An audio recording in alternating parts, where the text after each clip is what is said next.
All right, T-Dubs, you ready for the impression Yeah, series? let's do it. All right, get ready, June. All right, so we're gonna show you some photos. Here's the first one. Oh God! First picture is throwback poster. You got Dougie Fresh in there, and AO and Stiff, the whole gang. Just want to get your thoughts on these outfits. Well, it's like a video shoot, right? An early video from Guy. Like, you remember the group Guy? It looked like they were in the video shoot, man. Like all of this stuff, man. Like Teddy Riley. This is great. You had listen. This That's is hilarious. You have a preacher in the front that y'all got to come in with Anthony Oliver, and everybody else is on their way to a club of some sort. This is perfect. June, who gets best dressed in this shot for you? Best dressed. Outside of AO. Take AO out of it. And listen, Corey Stewart and Big Red. I mean, Big Red shirt makes him look short. Like that's how bad that shirt is. He couldn't find shit to fit him. I'm gonna go with Corey. I'm gonna go with Corey Stewart only because it looks like he's blending in with the steps. Right. Like what is Humphreys. that? Like what is that shirt? What is that, Corey? I mean, what is that? Huh? Goodness gracious. Hump just fitting in. Did they just tell y'all to come in and whatever y'all wanted to wear? This is clearly. I mean, obviously, right? Like, we had dress up. Let's go. And that's how we dressed up. Is TJ in a blue jean shirt and a blue jean pair of pants? That's a Mexican tuxedo right there, baby. What is that? Exactly. Oh man, it's good stuff. And then this next one. Oh yeah, old school photo. But people don't realize Virginia Tech was not in the ACC back then. That was a game they were terrible back then. Let's just keep it real. I can tell you where we played them at in this uniform. We were in Roanoke, if I'm not mistaken. And there was an ice storm. There was an ice storm after this game where Havlicek and Doug and those guys were luging down the side of the highway on 81 because we were stuck in traffic. Of course we were. I was going to ask you about the kick situation here with these Converse. Me and Doug talked about that.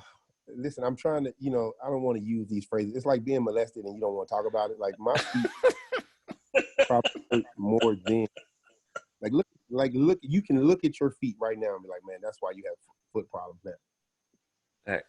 Probably hurts now because I had on these, and the sad part about it, we had the best ones. Like this is the best version of that shoe right there. Right. It's just in a different color. Like, come on, man. Like we complain too. Don't get me wrong. Like I'm reluctantly in this shoe. Like there is nothing Coach Jones can talk to me about that has us happy about our shoe game. We are very upset about the shoes we're wearing. Yeah, you guys were. Man, we were upset about this. I mean, you look at Virginia Tech's got the Dave Robinson Command Force one. We wore those at Oak Hill. Like you couldn't. Coach Jones said we were going to go to Nike, and of course he came to us after Nike didn't offer the best deal, and we went independent for that year and a half before we signed with Reebok. But he knew that was part of the deal. It wasn't part of the deal, but it was part of the selling point. He was like, "Listen, we're going to give Nike a great chance to come to us." Blah blah blah. We were like, "Okay, great." We know Sonny Vaccaro, we're going to get Nike over here at the school, which they came in with a bad deal. Converse came in with the best deal and the worst shoe. Well, at least they weren't Chucks, I guess you could say. Yeah. All right, this next one. You over Ostertag, Kansas. I probably looked off two people that could have been open in the corner. But this is a photo, I know you weren't in this game, Fresh, but somebody was open in the corner. I was there. I was calling for it from some bar in New York City. What do you remember? Well, you talked about this game a little bit. I remember it very well in terms of Ostertag crying afterwards, and that was like the coming out party for this team. I thought this was it. Where were you in your head at after this win? Well, once again, you got to remember you're talking to a bunch of guys who, I mean, we didn't look at it like that because we didn't go to sleep the night before this game, and we found something to do. We found something to do in Kansas City, by the way. So I think it's a nerves thing too. Like a lot of people, you just want to do something because you're nervous or whatever the case may be. So I don't want to make it seem like, but yeah. So we felt like we were going to win, like the confidence, and nobody else gave us a chance. Like they're playing at home, I guess. You know, I don't know, but. All I knew is that I was going to be guarded man to man because they didn't respect me. That's what I knew.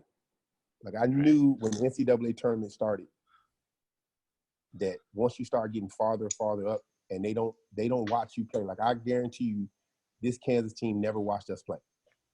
Right. And we sat in the rooms and we were talking, and it's just funny. Like, what do you think is going to happen? I know I'm going to get to go man to man all night. I know they're going to try to guard me like they try to guard some of the other guys that they play in their conference. And that is fantastic because I'm not like any of those other guys that play in their conference. Yep. And I played against guys as good as them or better. So I already know what my level is. And I don't think they respected us enough of how physical we were going to be and how much we actually wanted to win the game. And it didn't matter where we played them. We could have played them at Kansas. We could have played them anywhere. I mean, it was at Kansas. Right. So Exactly. It didn't matter to us. Yeah, that was. And then. So my impression of that, June, I think I was the first dude that wore the T-shirt underneath at Virginia. I think I did, but then you guys cut the sleeves off. I wish I would have thought of that shit. That's so fun. I'm trying to figure out who started the sleeve thing. I know I saw somebody do it, so it's got to be Larry Johnson. I think it was Rodney Dobar. Remember Dobar? Am I right? From Florida State? He did that shit. Right. I was already cutting them by then, so because Rodney wasn't there yet. So I want to say I saw Larry do it, and I started cutting the sleeves. Yeah, show the guns. Like I wish I did it. We talked about this a little bit earlier, but this is the bracket from 1995. Wow. And when you look at it in terms of our little Midwest region here, Kansas City, pretty cool to see. And there you go. Syracuse was down there with Arkansas, Memphis, Arkansas, and then Arkansas, Virginia. Right. So Arkansas had to be the luckiest team ever. They barely make it out of the Syracuse game. They call overtime. They make it to overtime, and then of course Lawrence Moten calls timeout. So he didn't get in as much trouble as Chris Webber did, but he calls timeout, and they get him a technical foul in a jump ball situation on the ground. Oh, I never knew that. Right, when both kids are calling timeout, and no team has a timeout, but they get a timeout to the kid on Syracuse as opposed to the kid from Arkansas. So they shoot the 2 technical free throws, and then they go into overtime and lose to Arkansas, and then they call the worst foul you can call on Memphis, and they go in overtime, and Corey Beck makes both free throws instead of us. So with 5 seconds to go, Memphis is up 2 against Arkansas before that game after we beat Kansas. So, and then of course we're beating Arkansas the whole game until the very end. Yeah. A couple of plays from Scotty Thurman, a loose ball here, so Curtis Staples has even at the end down. I think it was down 3. Curtis gets the steal at the half court, and they call the foul. And I'm like, that's the game right there. That was the game right there, right? It could have been we were on a run. Anyway. That was definitely. The weirdest part about that being your last game is that, like, we were so into the game and so fatigued of the game. Like, you don't have time to think about that being your last game. Like, I was in the bus on my way back to the hotel before I probably remember this is my last game as a UVA player. Yeah. Like, it never felt like it.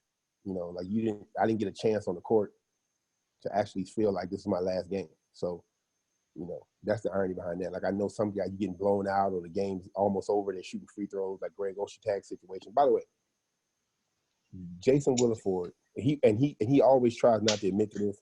When Greg Ostertag was crying at the free throw line, Jason looked up to him and said, "Man, stop all that crying. You should have played better."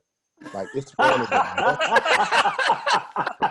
the It's one of the best ones. If you call him to task, if he tells you he didn't say it, I was standing right there. I couldn't believe it.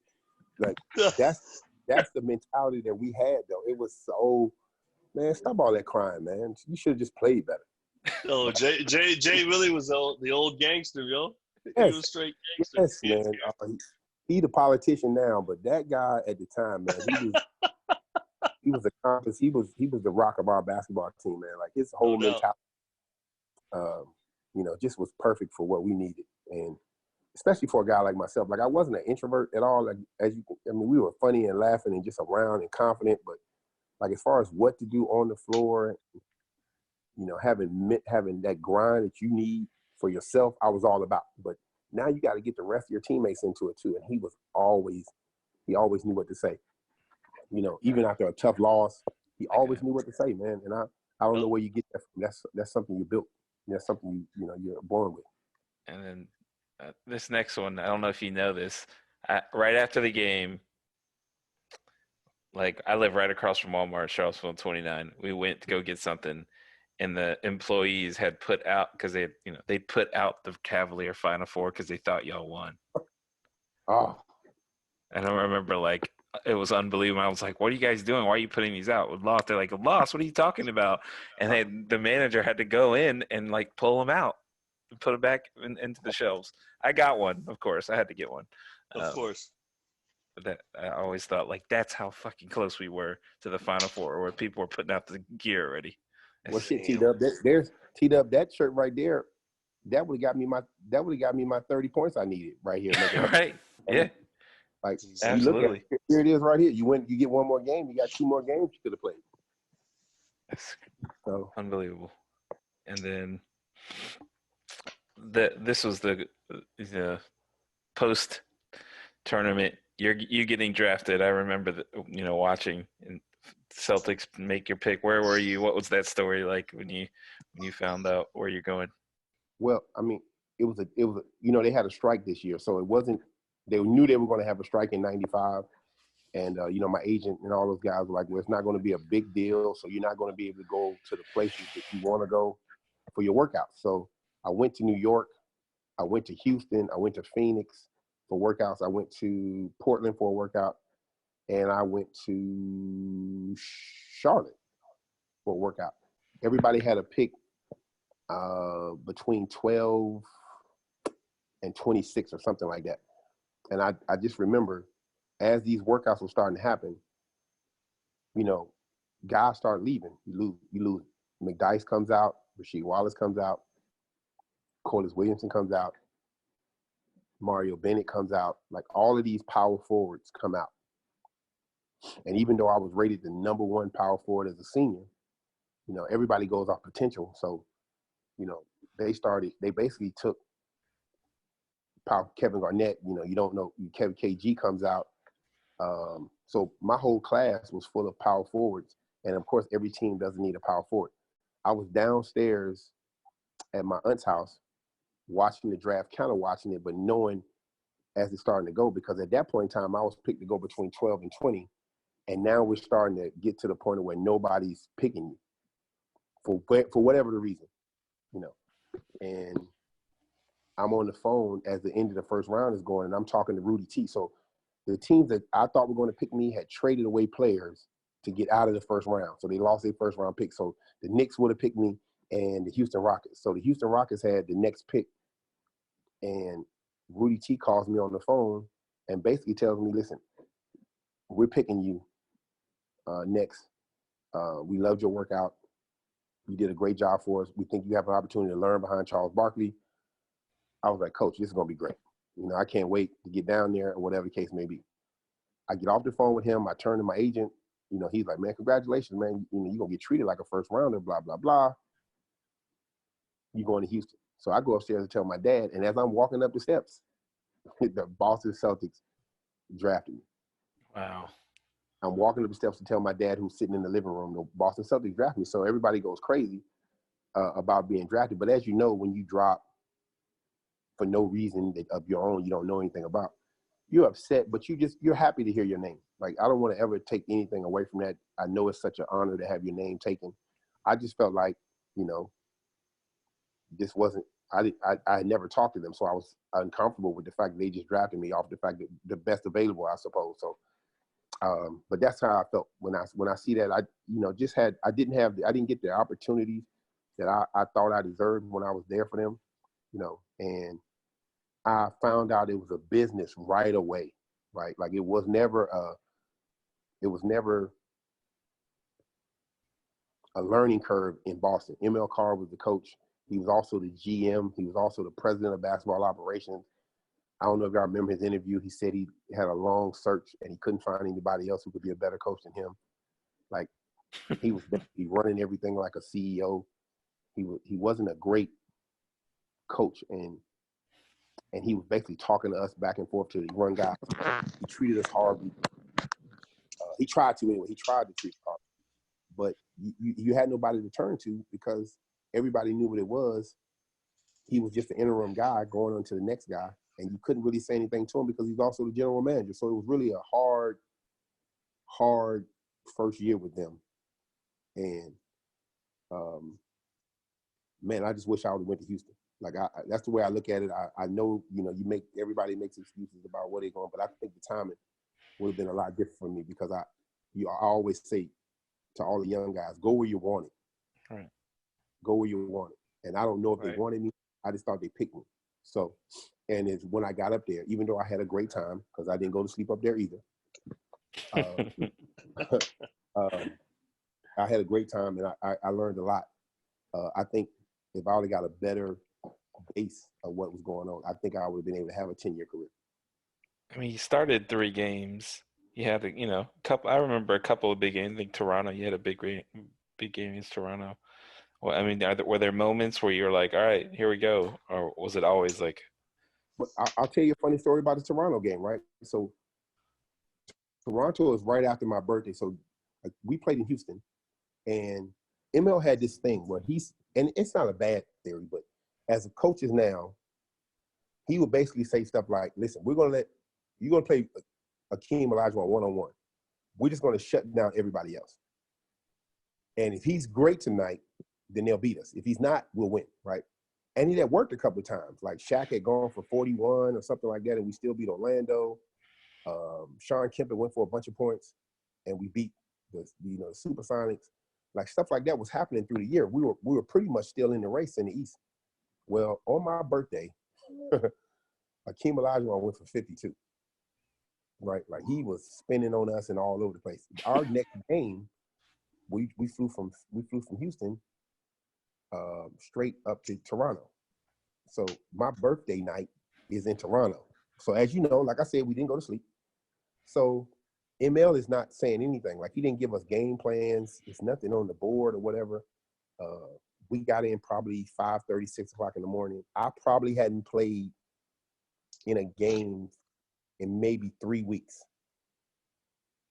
Maybe 3 weeks. I'm working out, doing all the other stuff, but I probably hadn't played in the game in 3 weeks. Dino Rogers picks up his second foul, maybe 2 minutes into the game, and he calls my number. I played the rest of the half. And I can't remember what I ended up with, but I ended up with a double-double. But after the halftime, he goes and gives me the biggest compliments. Like, listen, that's what I'm talking about, number 5. You came off the bench. I called your number. You were able to go into the game. You did exactly what we needed to do. Great job coming off the bench and just being ready when your number's called. I didn't play again for 3 weeks. like it was the weirdest dynamic. Like, hold up, you didn't play me, and then now you throw me out there against a pretty good team, and I show you that I'm still able to go out there and compete and play, and then of course it goes back to this. So. Like it was basically like that for the whole time I was up there. Like there was never just a good run for me. It didn't matter what I did with him. I don't know where it comes from. You would have to ask him. I don't know what happened between me and him or whatever. But like I knew it became a business or whatever the case may be. Like I found out I got traded on ESPN. Like no call, no none of that stuff. So not the best time for me when it comes down to that side. And I learned it was a business or whatever the case may be, man. But I learned so much from that experience. Like I don't look at it as a negative. I always look at it as a positive because it turned me into the player I eventually became, even though it wasn't in the NBA. Like I knew I was on my way somewhere because I still kept the same mindset and I enjoyed every minute of it. So That's awesome. He talked about this. You're on his show. I just wanted to show you an old picture of him basically and get your reaction to it. I don't know what year this was for him and this long T-shirt he has on. That's first year. That's your first year. Guarantee you. He always wore the long tee. Yeah, he always wore the tees. The funny part about it is like, as Doug confessed to telling you, like, which Jason are we looking at right here? There's a version of him that's the meanest person you want to be around, and then there's a version of him that could be the silliest. So I don't know what version of him that's this picture right now, like what year are we in, his mindset. But he was, like I said, he was our backbone, man. Like we're still great friends now, one of my best friends or whatever the case. And he was the backbone. It's always fun when we get back and start reminiscing because he knows all the backstories. Like, right. You know, and of course he was involved in No Sleep Part 2. Like he wasn't sleep either. So and he's got his shirt tucked in there, which I'm surprised about. Tucked in deep. Yes. Listen, it can't be his freshman year. Did he play? Is that Anthony in the background of that picture? Are you sure that's freshman year? No, that's Brevin Knight, Stanford. Oh, see, no. So we playing at home. Oh. So no. You know what game that is? I'll tell you what game. Talk about myself for a minute. That's my 22nd birthday. We played them at home. Yes. And I had 5 threes. And they went boxing one of me. Yeah, we blew them out. We ended up blowing them out. It was like a noon game. Was it Adam game. Keefe? Adam Keefe down low. He was gone already. He was gone. Yeah. Mm-hmm. Gone already. Hey, look at Jay. Jay looks scared. This is the part that people don't understand. Like Coach Jones, and we played the toughest conference in the country, and we played the toughest out of schedule. There was never a time that you ran across teams that were mediocre. Like you, of course, you played William and Mary, and you played your rival Virginia Tech, but you always got the Stanfords, you always got the Vanderbilts, you always got UConns, whatever the case. There was always going to be tough games. And it seemed like because of that, the next, as UVA always does, they always zag after that. Coach Gillen never played anyone, right? It was like the cupcake schedule every year because of whatever I don't know if he was told that was not the route to be because, JJ's last 2 years, we got creamed on a lot of those games. All right, this next one. You talked about it for a minute. Yeah. You, ACC Legends, obviously this is at the ACC tournament and your run there. But what was that like being named an ACC Legend? Oh, it's an honor to go in with that class and to be around those guys and for the way the ACC treated us that weekend. I mean, being in New York, being at the Barclays and just really having myself and my wife up. The only mistake I think I made is that it was spring break. It was at a time where spring break is normal, but my son was in school. Like, I should have brought him with us to see him so he can enjoy it as well. Doug calls him the glove. Like, it was an opportunity for him to kind of be involved in the whole process and kind of see it all because, it's a family accomplishment. Like, right. Even though I wasn't married when it all happened and the real reason, but at the time it was really a big deal. I was honored to be a part of it. I'm so happy that they used me or they thought of me in that scenario, but man, I just thought the ACC tournament was the pinnacle of all tournaments. Like, I know everybody says it's the NCAA, but those ACC tournaments and being in Greensboro twice and being in Charlotte, that's a big deal for a guy from Charlotte, man, to be able to be back in your home state, playing in the biggest conference in your mind and playing in the biggest ACC tournament. Like, not only after we played the games, we went back and watched. We sat in the stands. We watched the games. Like, it was a full-on – our hotel was full of all the Virginia greats. Like, everybody came back. Like, everybody came back to the ACC tournament. If you weren't playing somewhere, and all the alumni and everybody came back, it was a family affair under Coach Jones. I don't know how it is now. I always say the same thing, June. ACC tournament in Charlotte for me was like the pinnacle. I mean, NCAA, of course, we try to do it all, but it was such a big deal, man. Yeah, I remember, and like during that era, you used to think Final Four is a lot easier than winning the ACC tournament. Like, Yes. Right. you always, you know. And June, I tell people this all the time. When we played in the ACC, there were between 4 and 7 NBA guys on the floor every game. Yeah. Every game. Every game. Sharon Wright, you know what I mean? Wake, all Travis Best, Forrest, like you talked about. I mean, the Every names that game, went man. through during that era, you know, everyone, Tim Duncan, Childress, and then you Mhm. got James Forrest, you got Rodney Rogers, Gugliotta, like, it's unbelievable. Right. The list, Right. and even Goes it like goes. just to go watch those games, and we, like I said, we all competed against each other for sure at the highest level, but we all respected each other. Like Yep. we never had that. We never had that actual rival. I know some of the coaches didn't like each other, but man, like we just wanted, man, we were trying to win. We were trying to party and win games. I mean, just look at this photo. Grant Hill's right in front of you, and then Cherokee Right. Park's right behind that. That's 3 NBA players right there. 3 NBA guys. What else you want?